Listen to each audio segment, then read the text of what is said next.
Hello viewers, and welcome back to another video. One of my favourite retro gadgets to collect is digital cameras. I've collected quite a few of these over the last few years, probably have 60 or 70 or more now. And I recently realised I haven't made many videos on digital cameras. In fact, it's just one. I did that 2 years ago. So I thought it was about time I made another one. I started working in the Sony Centre back in 1999. So I was there at the beginning when all the weird and wonderful designs started appearing. And I was there for just over 10 years, so I got to see quite a lot of models over that time period. And I've collected quite a lot of the early cameras myself. So today we're going to look at one of my favourite range, or a camera from my favourite range, which is the F series, and it's the DSC-F505. So stay tuned, I'll see you right after the intro.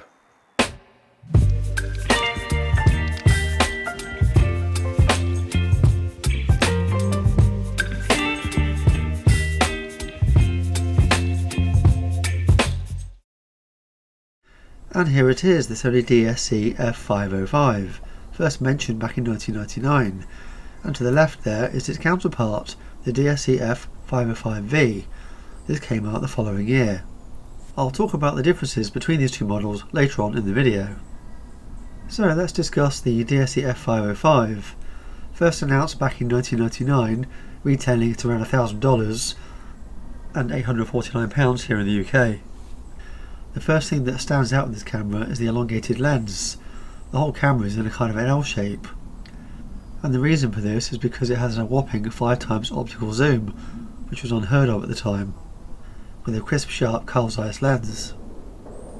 No built-in memory on this camera like its predecessor the F1. This one utilised Sony's proprietary memory stick system. With its 2-inch hybrid LCD screen on the back, there is no optical viewfinder. I should imagine they have left this out due to the lack of real estate space on this camera, because the rest of the space is needed for the buttons and the then large screen. With its whopping 2.1 megapixel CCD, maximum image size is 1600 by 1200. Utilising Sony's new info-lithium battery system using the S-type battery, it claims to be able to take up to 1100 shots, or last up to 1 hour, and that's with the flash off.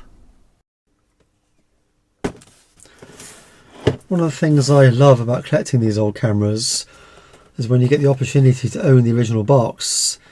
That's part of the whole nostalgia package for me, because sometimes seeing the box brings back just as many memories from the old days as the actual item itself, the actual camera itself.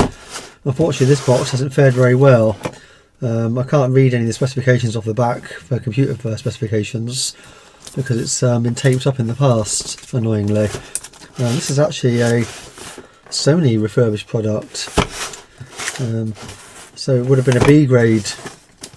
I always bought the B grades myself because you got them at quite a heavy discount working for Sony. On this side there, it shows you the accessories that are included: power supply, battery, mains extension cable, serial cable, USB lead there, I think, video cable, and a whopping 4 megabyte memory card. And it shows you a picture of an optional accessory battery in a case. I do have that case, but I can't find it. Never liked it actually anyway. It's a horrible case. It's a semi-hard case you can put on your belt, but it's quite obtrusive. On the side there it talks briefly about specifications: 2.1 megapixels, 10 times precision digital zoom, MPEG movie, USB terminal, which was very new back then, because USB had only been with us a couple of years, back in 1999. Magnesium alloy body, hybrid LCD, and rotating lens. On that picture there, it shows your PC card adapter, which I do actually have, for taking a PCMCI card to plug in via a parallel port. So let's open it up, shall we, see exactly how it was presented, or similar to how it was presented when you bought one of these new back in the day. You've got your mains lead there. And then you've got the memory card there, 4 megabytes. Not quite sure how many pictures you would have fitted on that. Probably quite a few actually. I always remember customers complaining actually why the memory card was so small. Obviously that was just to get you going, just to test the camera out. Obviously Sony as a business wanted you to buy a bigger memory card. There's your battery, info-lithium S, USB cable. Again, a proprietary system to Sony, unusual USB connection. That's your battery charger, and also you get with this a cable here. You plug this into the side. Very handy this, because I use this quite a lot. And that plugs into the actual battery compartment itself. So you don't need to be running off the batteries where you connect it to a PC or working from home. Oh yeah, here's the video lead there for getting your picture out and sound out via composite. And you've got a serial cable. So you've got the best of both worlds with this camera. You've got a serial port and a USB port. Just in case you've got a PC, it didn't have USB back then. I certainly remember those days. An all-important driver's disc, and you'll certainly need that with Windows 98 and even Windows 10 and Windows 11 as well, because it does, if I remember rightly, it didn't pick it up when I tried it on the Windows 10 and Windows 11. Interesting, I think Windows 7 it did pick it up. And then you've got your picture gear software. I'm not sure actually if that came with this. Oh, it says 1999 on it, so yeah, it would have done. And that's version 3.2 already. That looked Windows 98 or iMac G3. Wow, that's certainly going back, isn't it? And you've got your instruction manual in 2 languages. Very thick manual. I do like the instruction manuals actually, because they tell you quite a bit. Little addendum here. Notes about using the USB cable. So for Mac, iMac install Mac OS 8.5 standard body blue. Your iMac needs to be updated. So you have to install a firmware update then. If you had that particular Mac, that's interesting. Probably for the USB driver. Little pamphlet here with the optional accessories. There's that PCMCIA parallel card reader I was talking about. So you would put your memory card into that PCMCIA adapter, then that would go into that, and then plug into your computer. Seems quite long-winded, doesn't it? But that's how you had to do things back in the day. Unless you had a Sony VAIO, of course, and they would usually have a memory stick port on the side. You've got some filters there, battery, photo frame, and that's that case. Yeah, it talks about memory cards there, showing you the size of it. This is obviously all new back then. Memory card came out, I think it was 1998. That was first introduced. That's the card reader there, that's showing it being sent to the PC. I've actually got that card reader, but I don't have the DC power cable because it takes its power from your PC keyboard from the PS2 ports. So I guess it's 5 volts that way, and I don't have that, unfortunately. Showing it connecting to a TV or a photo frame. That photo frame there was very expensive new. It was around about £800. I remember seeing one a few years after it had come out when I was at the Sony Centre. Couldn't believe how expensive it was. I remember it being quite heavy actually. I'm sure it's quite heavy. Some optional lenses there you can get for it. More filters. Oh, an optional battery charge that gives you an indication of how many minutes left for charging for, I guess. Yeah, time to charge. Battery, is it life? Yeah, battery life. Sony liked their accessories, didn't they? And they weren't cheap. Right, let's have a look at the camera itself. Okay. There we are. This one's in excellent condition. And the serial number does actually match up to what is on the box as well. Sometimes when you buy these things second hand, the serial numbers don't always match up. So let's have a look at the camera's features and connectivity. I've got quite a lot of buttons on this camera actually, and I actually prefer that. I hate menus, having to go through menu systems to find out things. Let's start off with the front, shall we? So you've got a nice Carl Zeiss lens there on the front, manual focus ring, focus auto or manual switch on the side, macro, white balance. I think that's a white balance adjustment. Spot meter, pop-up flash. As soon as that pops up, it starts charging. Nothing on the other side there, just the model number. On the top, you've got your power button, play, still, movie, microphone, and under this slidey hatch here, you've got your USB output and serial output. It's good actually that this camera has both, like I mentioned before. Because the early computers, obviously they didn't all have USB. That's certainly ages this camera. And then you've got your zoom button there. picture taking button, the light there. On the back, LCD backlight on or off, LCD brightness, flash, because you can override that, program AE menu system there, up and down, left and right, and enter. Display, AV out with mono sound. So because this does record MPEG movies, but the screen resolution is very low. I think it's 320 by 160 if I'm right there, and you can only do 15 seconds. And on this side of the camera you've got your battery hatch, and that's where your memory card goes in. I noticed actually that the little battery catcher is missing on this one. There's usually a catcher that holds the battery in place. That under there I think is a service port. On the bottom side you've got a speaker and your tripod mount. So let's pop a battery shell in. Have a look at the menu system, pop a memory card in as well. Got a non-Sony battery here. You can still buy them on eBay. The Sony ones I've got with it do work, but unfortunately they don't hold much of a charge. And I've got a larger memory stick there that I've already been out taking pictures with. And here we are. The first thing you get introduced to is the clock, to adjust the clock.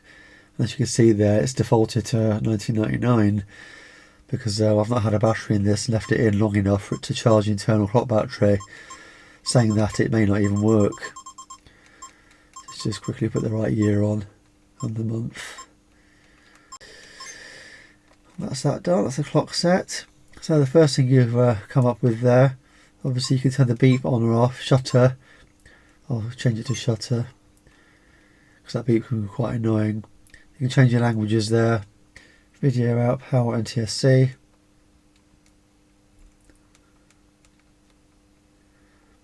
And then you can change your exposure. Flash level, normal, high or low. Digital zoom on or off. Files. So you've got record mode. Normal, email or voice. That'll be for the MPEG video. Quality, standard or fine.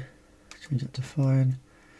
Image size. So your highest there is 1600 by 1200. Then it's 1024 by 768 or 640 by 480. So we'll leave that on highest. Obviously the lower you have that, the more pictures you'll get. File number, normal or series. I've never changed it before actually. I always just leave that on normal. And then you've got format, so you can format the card. So we don't want to do that. Then you've got different picture effects. Negative art. You press it again for sepia. Black and white and solarize. Back in the day that would have been quite a neat feature to have. And then you've got a self timer there. I think that's it for that end. You've got a battery indicator there in time, which is handy. It tells you your screen resolution and how many pictures you're going to get on the memory card. So if we switch that back to playback, it will bring the photos up. It takes a moment for them to come up. So obviously you can delete that one. So obviously the beauty of digital cameras is you can take a photograph. If you don't like it, you can delete it and gain that space back, unlike with a film. You just have to hope and pray with film that you've got a good picture. It's a little bit slow going through the photographs. But I suppose obviously if they were a smaller file size, if you lower the quality it'll be a little bit faster.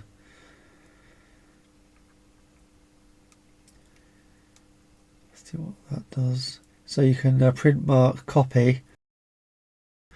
The copy feature here actually lets you copy a picture that's already on the memory card to another memory card.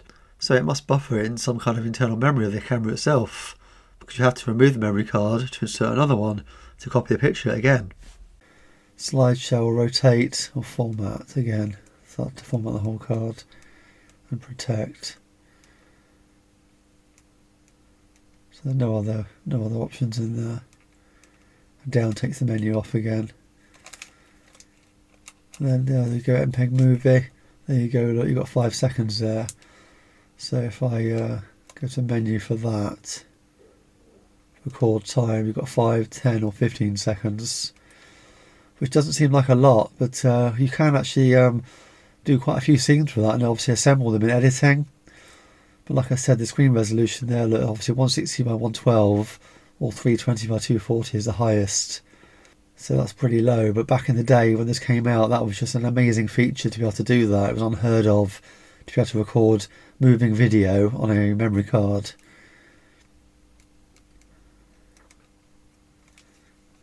And then obviously you go back to still and program AE brings up these different presets.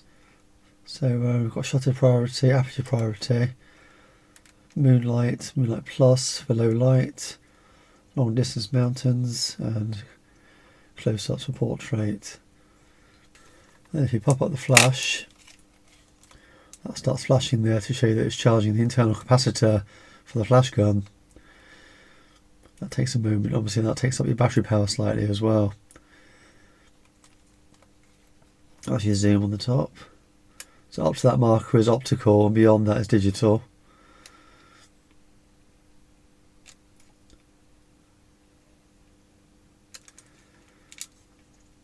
You can turn the backlight off,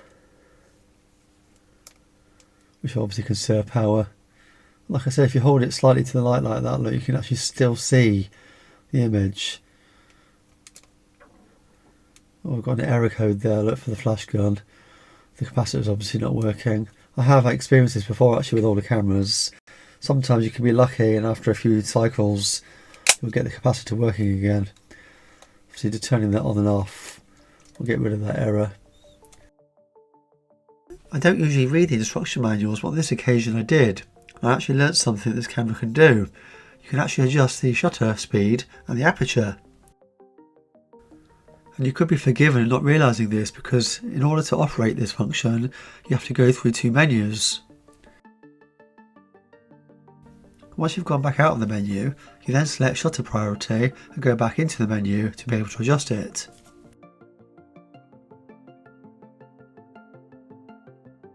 And if you switch between NTSC and PAL modes, the camera will restart, give you different selections in aperture and shutter speeds.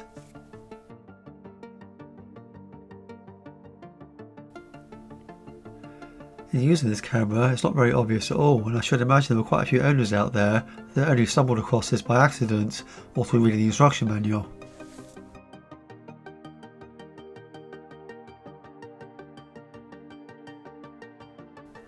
And of course, shortly after with the 505V, they made accessing the shutter and aperture a lot more easier, just using the two buttons across the bottom of the screen there. This certainly simplified things and made access a lot quicker.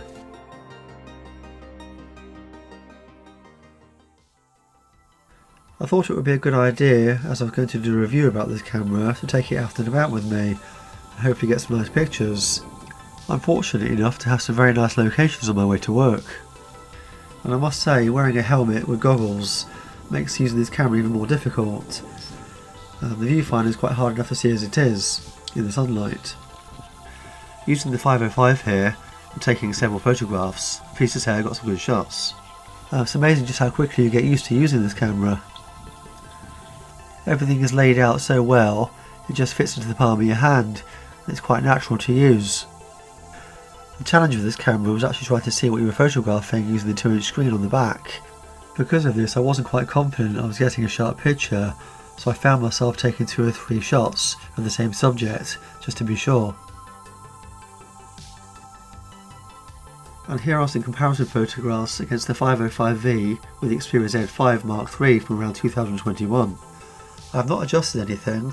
The pictures here are as they were the day they were taken. And I must say some of the pictures here from the DSC-F505 actually look quite good. In fact, I'd say they're a little bit better looking than the Expeia 5.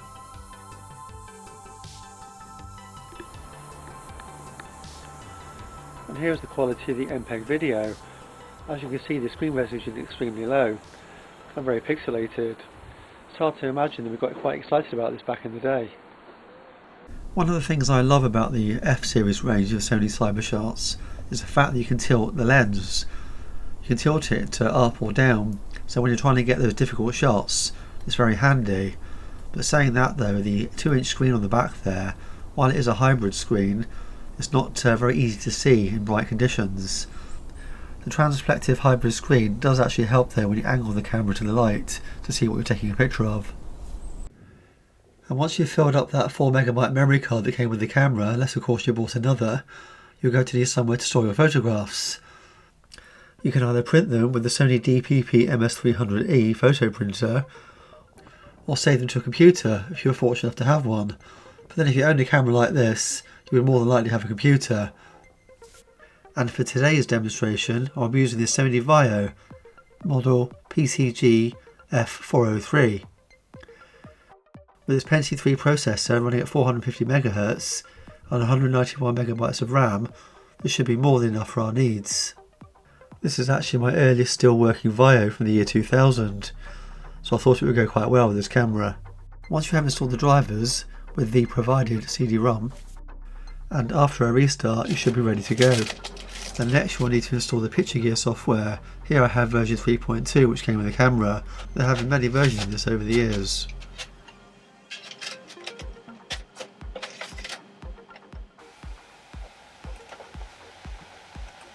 As we are using Windows 98 here, multiple restarts are required, especially after USB installations.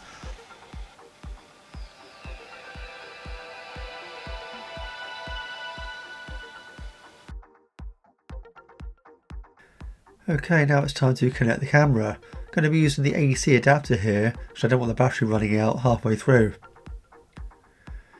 First off, I'm going to try the USB connection.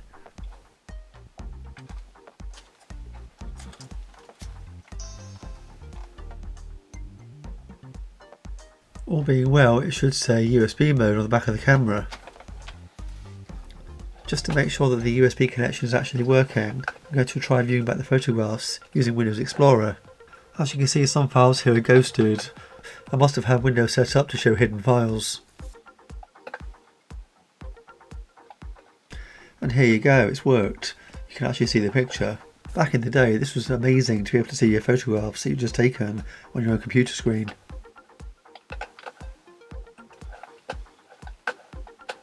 Okay, let's try and load Picture Gear 3.2.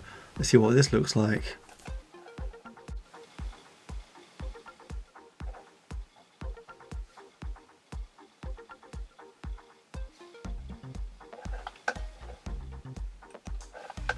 And instantly you're presented with some sample photographs, along with some borders you can use.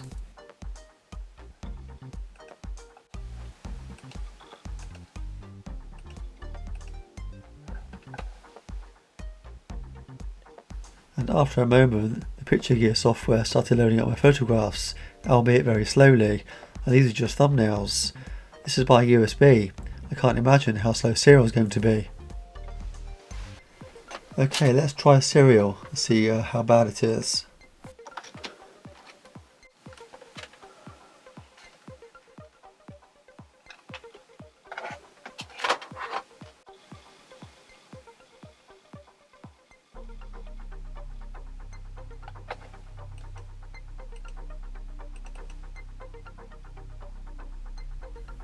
In order for this to load and connect to the computer, because I'm using serial, I'll need to initiate the correct driver. This actually comes built in with the Picture Gear software. As you would expect, connecting via serial is going to take a little longer, so I shall speed this up in editing. In fact, it didn't take as long as I thought, and here we are, the pictures are loading, and I must say they're loading a lot faster than they were by USB.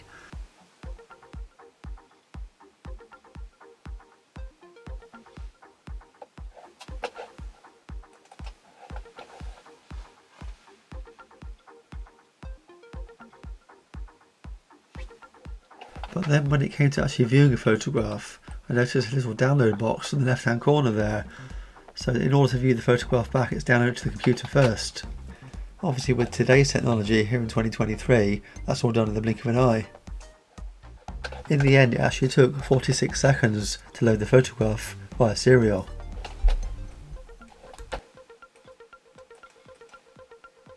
As you can see, all you can actually do here is just view the photograph in its entirety. You can zoom in and out, rotate the photograph and save it. And if you go to the little drop down box for saving, you can actually select BMP, JPEG and others.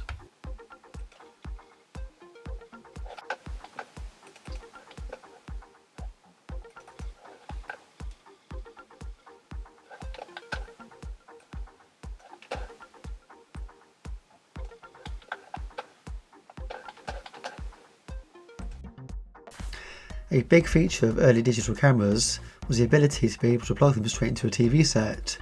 This would allow you to access your photographs back instantly, and made handling the photographs in the camera a lot easier than using the small screen.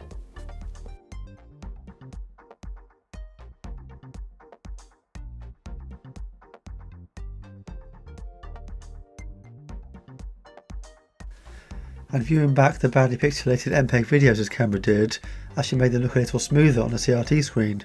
As you can see, the screen resolution is extremely low and very pixelated. I actually own 4 of these cameras now, 3 505s and a 505V. Sadly my 505V is not working correctly. Hopefully one day I'll get one of these in good working order, boxed. So what are the differences between the 505V and the 505? To look at them from the top here, you'd hardly notice anything at all, apart from the colour difference on these two top panels. This one's slightly blue, and that one's almost black. If we look underneath the flap,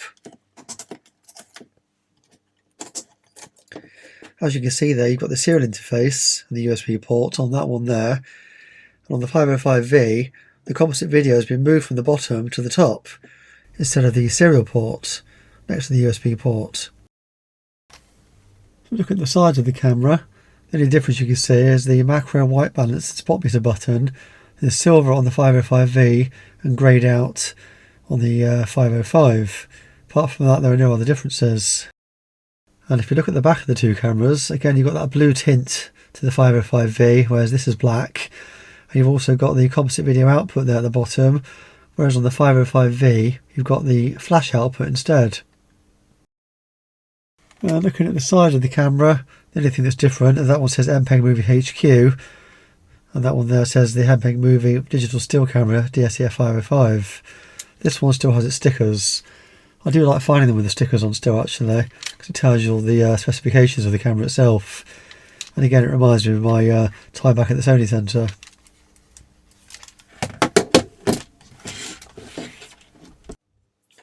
So let's have a quick look at the menu system while this one's actually working, because it's very temperamental. And there you go, it's gone off again now. I suspect there's a bad connection in there with a ribbon cable. I've been very tempted actually to open it up and have a look inside.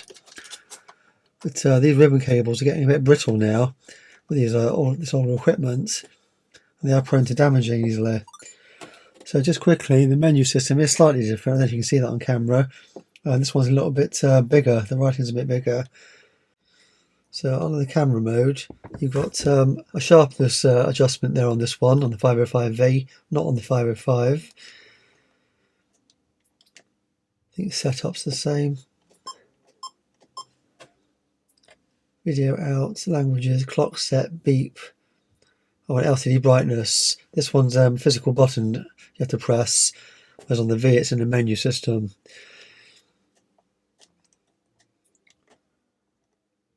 I think file will be the same. Yeah, format, position sensor. Oh, position sensor. On or off. That one actually got me stumped. I had to look it up in the manual. And what that means basically is when images are recorded when the camera's on its side, they will be played back in the correct orientation whilst viewing back on the camera itself. These days we call that auto orientation or auto rotate. Apart from that, everything else. Oh no, image size is under here. Oh, there you go, image size 1600 by 1200 is the highest. And with this being more megapixels, it goes up to 2240 by 1680.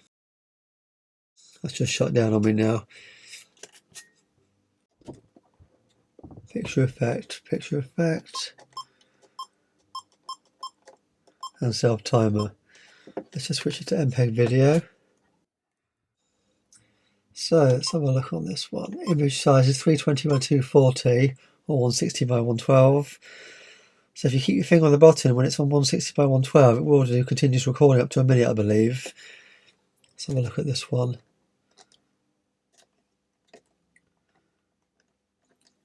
Image size, this does 320 HQ, and then 320 by 240 and 160 by 112. So HQ, it's slightly better quality. There must be a slightly higher bit rate. As you can see, it's just crashed on me again there.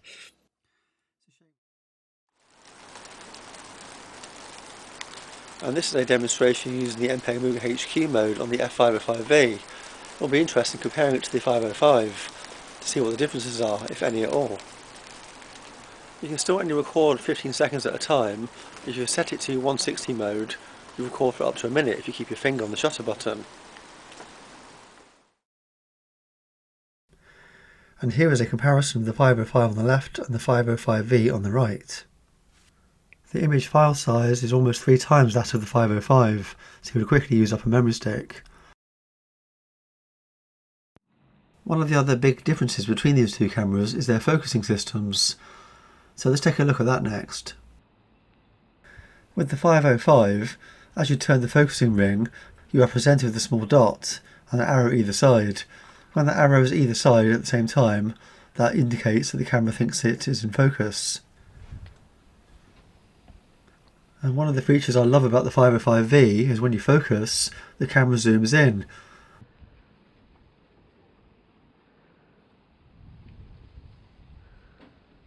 And this makes focusing so much easier.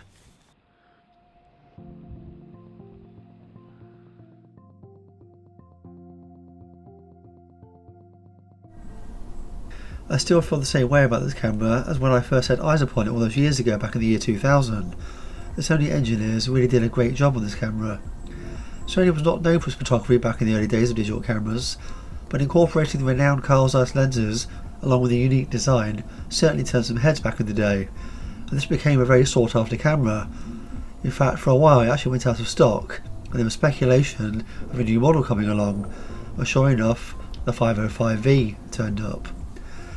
Because the same lens design was used to build the 505V, with a 2.1 megapixel CCD in mind, only 2.6 megapixels are actually effective out of the 3.3 megapixels available on the 505V.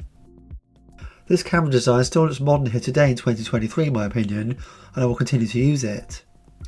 While my smartphone gets you higher definition pictures, the F505 with its flexibility is still a joy to use once you learn to adapt to its quirks, and it still turns heads, and is far better looking than some of the forgettable tech we have today in 2023. Well, I guess that just about brings me to the end of another video. I hope you enjoy watching that with me. It's always very nostalgic taking a trip down memory lane, looking back at old technology to sell back in the day at the Sony Centre. Brings back quite a lot of memories for me.